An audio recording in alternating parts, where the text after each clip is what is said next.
All right, scholars, we are starting this new book, Freak the Mighty, and I'm excited to introduce you to this new novel. It's written by Rodman Philbrick. This novel has a very unique narrator with a distinctive voice, and we'll meet him in this first chapter of the novel. Sometimes his narration makes it hard to figure out exactly what's going on, but as we get to know him better, we'll be better able to follow the way he tells his story of his adventure with his best friend, a boy he calls Freak. So let's hop right into chapter 1. Chapter 1 is called The Unvanquished Truth. I never had a brain until Freak came along and let me borrow his for a while. And that's the truth, the whole truth.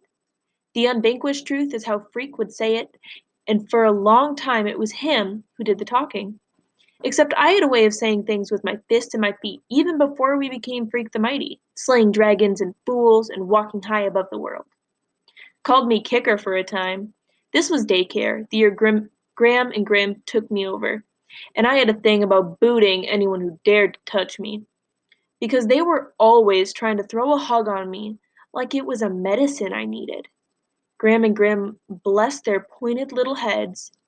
They're my mother's people, her parents, and they figured, whoa, better put this little critter with other little critters his own age. Maybe it will improve his temper. Yeah, right.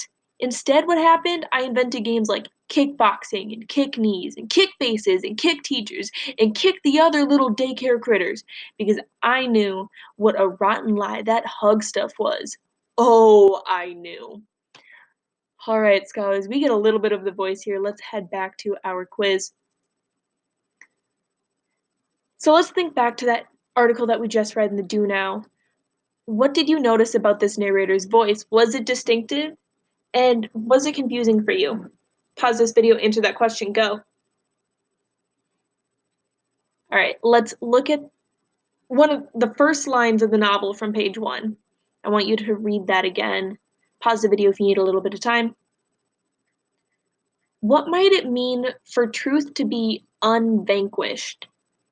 If you think back to what the definition of unvanquished was, what might it mean if truth is unvanquished?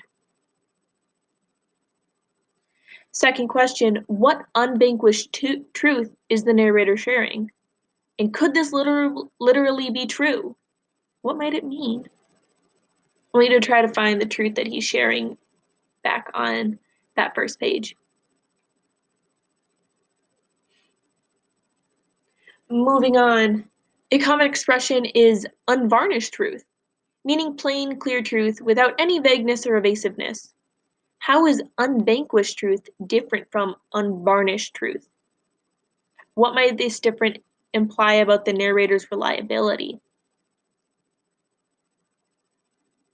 So I want you to take the definition of unvarnished, so plain, clear, without any vagueness, and compare that to the definition of unvanquished. And how is that different? Pause this video and answer that question if you need more time. And our last question for this cycle, what is your impression of the narrator in the opening 2 pages? How does Philbrick create this impression? So I just want to know, what do you think of this narrator so far? And how does he create that? When you're done, move on to cycle 2.